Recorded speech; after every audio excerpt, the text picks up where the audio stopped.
Hello everyone, welcome back to the new session of Biology, Standard 11, Chapter 15, Excretion and Osmoregulation. Last time we studied about excretory organs, osmoregulation. In osmoregulation, we studied about osmoconformers, osmoregulators, euryhaline and stenohaline organisms. Then we studied about excretory organs present in different animals. And then we studied the details of excretory system in human beings. Today we will start with LS of kidney. Before starting the longitudinal section or the details of longitudinal sections of kidney, first we will study the details of all the layers, outermost layers which are present on kidney as covering.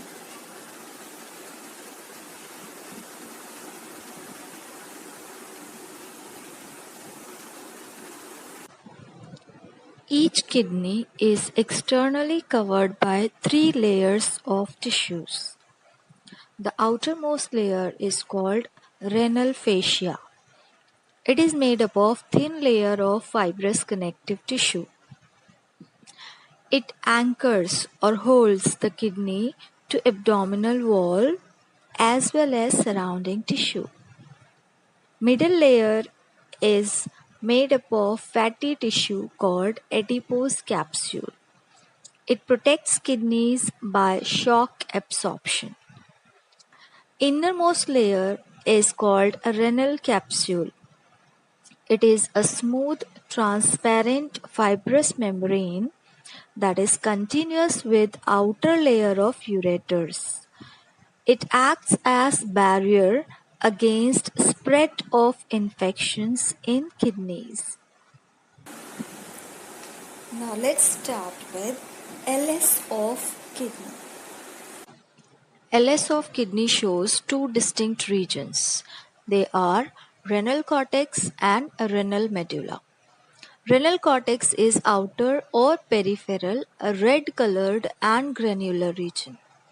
It contains Malpighian bodies, convoluted tubules, and blood vessels.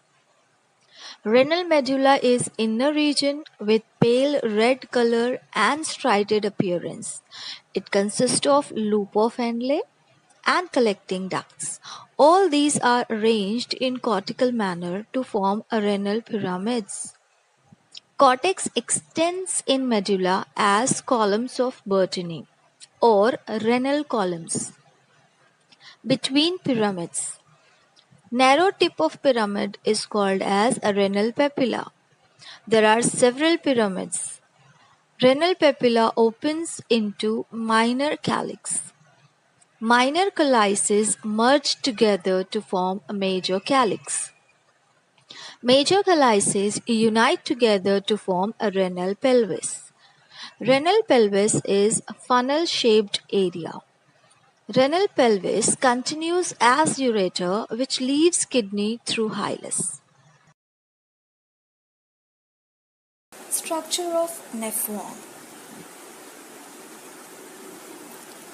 Nephrons are the structural and functional unit of kidney. Each kidney consists of near about 1 million nephrons. Each nephron consists of 4 to 6 centimeter long thin-walled tube that is called renal tubule and a bunch of capillaries called glomerulus.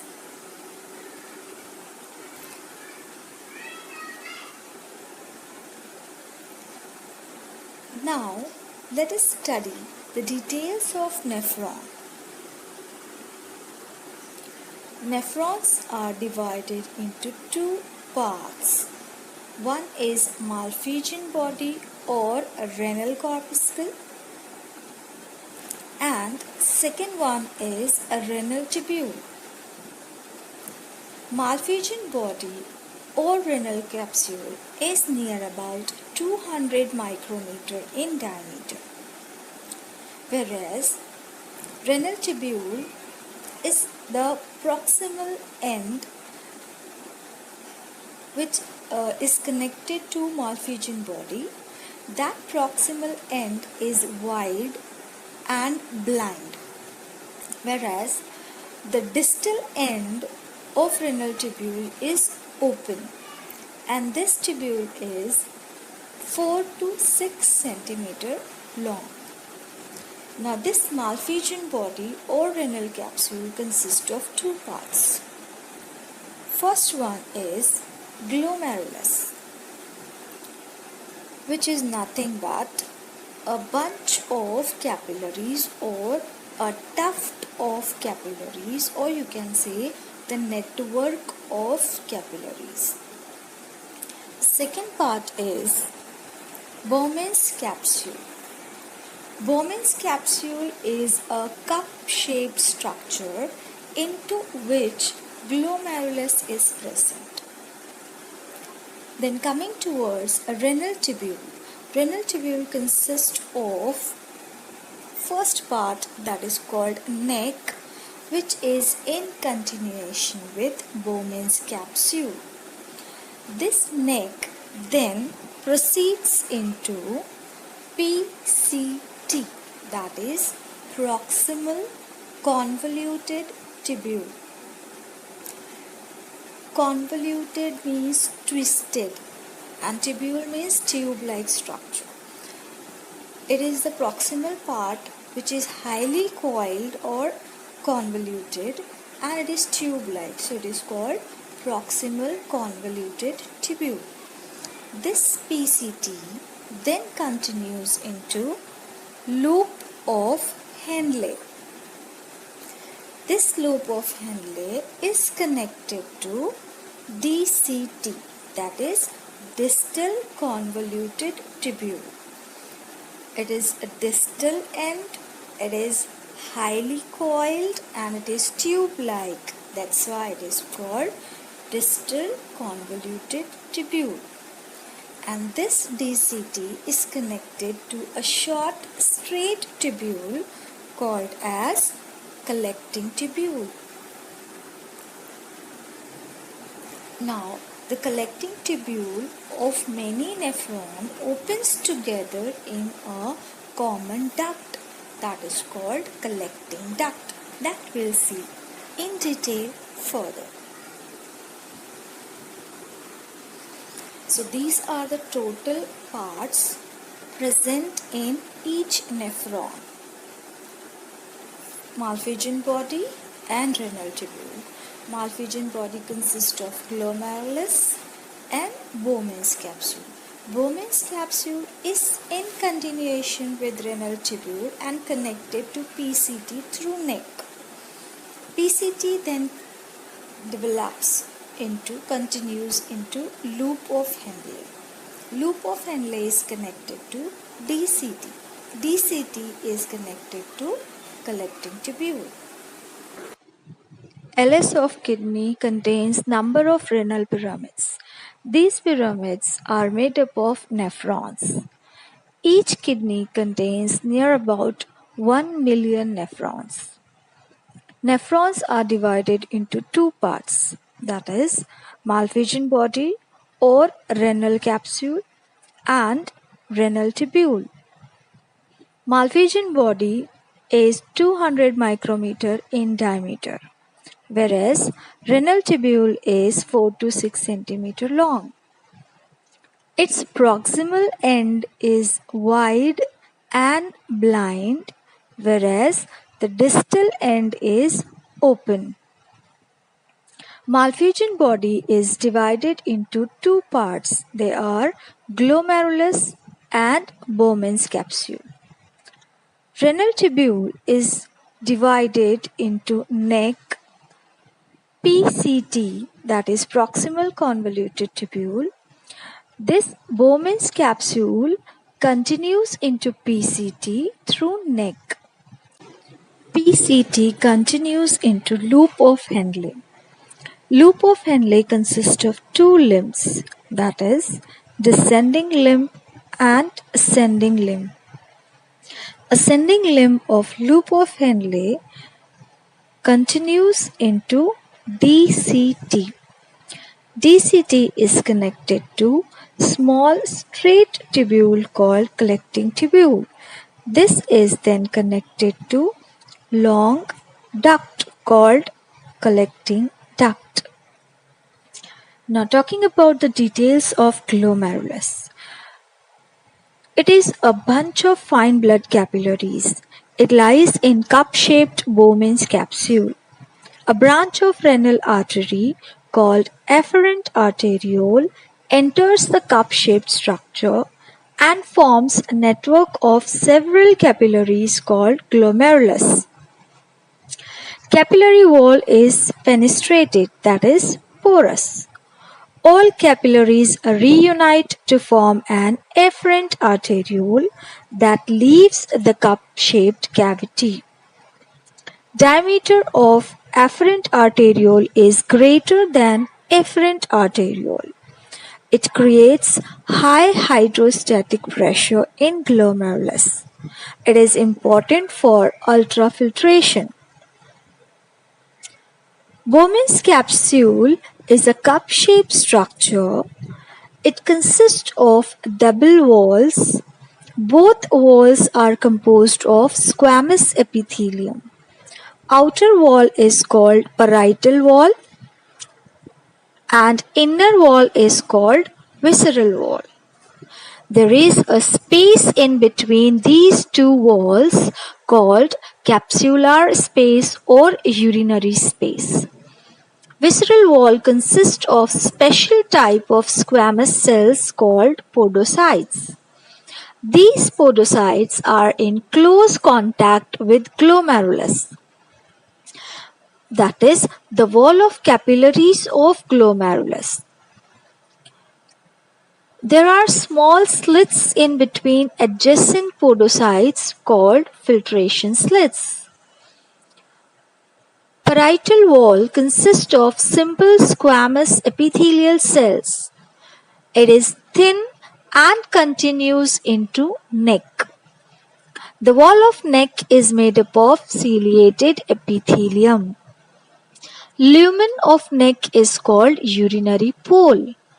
Now this neck leads to PCT. That is, it continues into PCT. PCT is highly coiled part of nephron. It is lined by cuboidal cells with brush border, and these cells are also called as microvilli.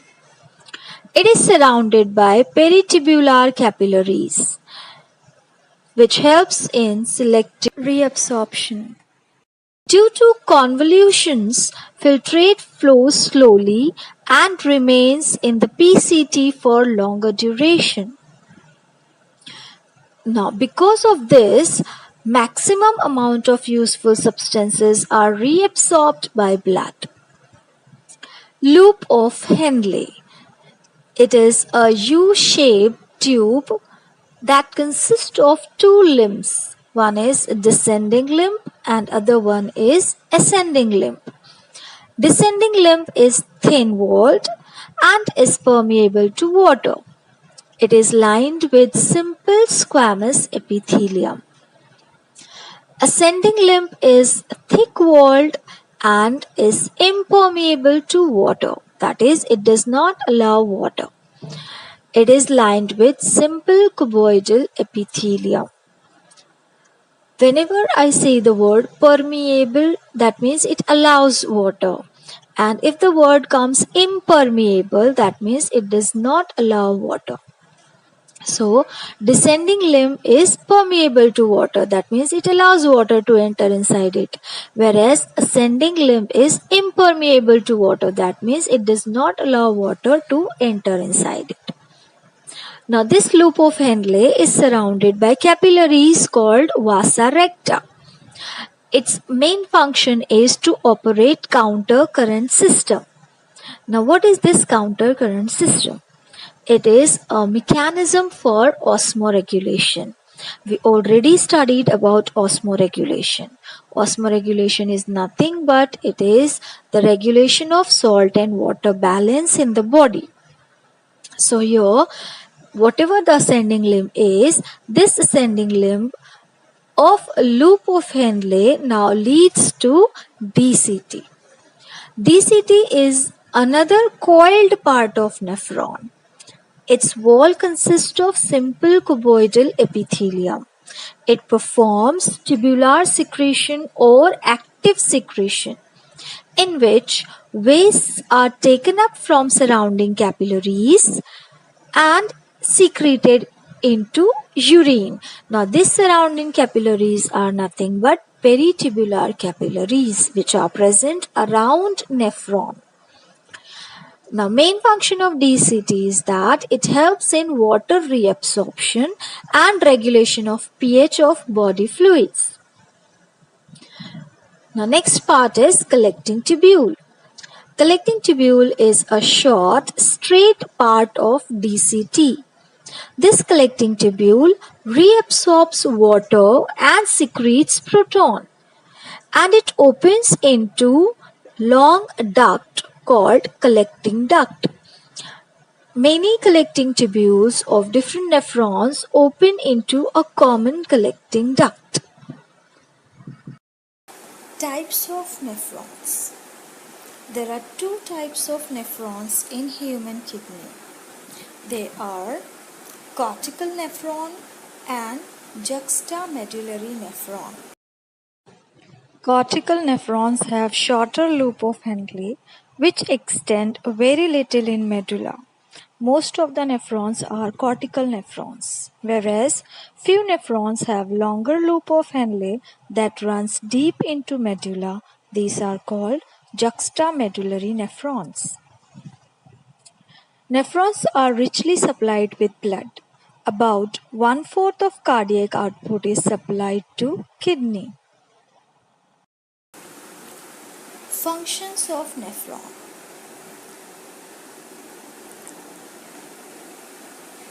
They are responsible for elimination of waste products and they help in osmoregulation.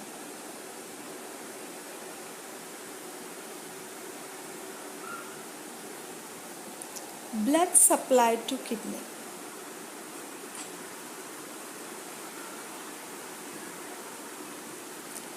Let's see this flow chart in order to understand the blood supply to kidney. Renal artery collects the blood from heart.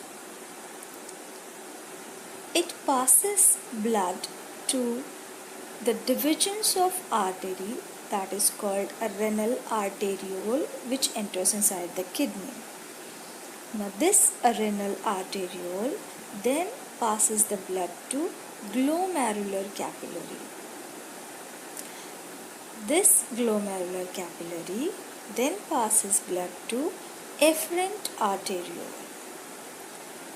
Efferent arteriole is connected to peritubular capillary network present around nephron. So it passes blood to peritubular capillaries. Now from peritubular capillaries, the blood enters inside renal venule. That means these capillaries unite to form venules. So the blood will enter inside a renal venule. From a renal venule, the blood enters into a renal vein, and renal vein removes the blood from kidney, takes out blood from kidney. So blood always enters inside kidney through renal artery and it exits through renal vein. Blood enters into kidney through renal artery.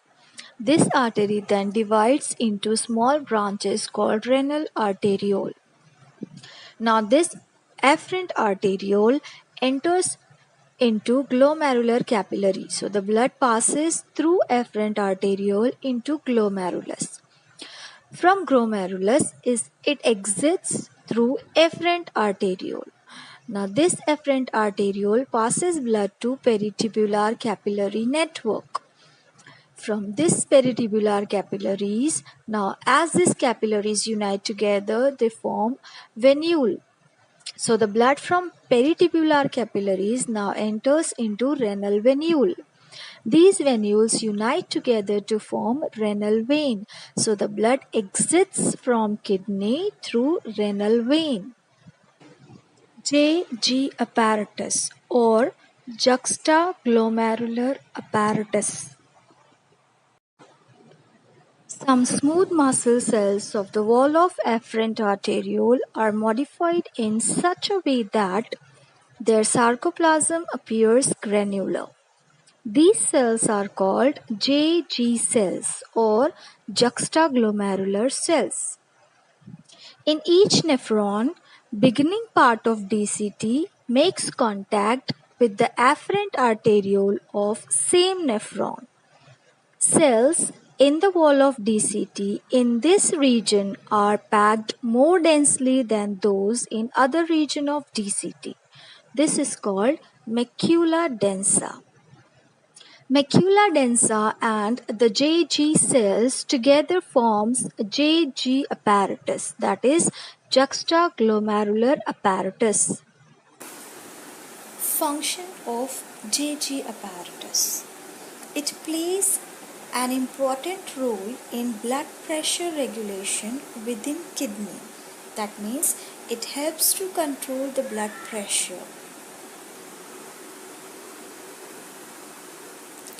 So students, today we studied the details of LS of kidney, structure of nephron, types of nephrons, functions of nephrons, blood supply to kidney, juxtaglomerular apparatus, and function of juxtaglomerular apparatus.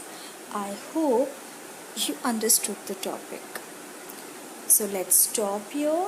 We'll continue in the next lecture. Till then, take good care of yourselves. Thank you.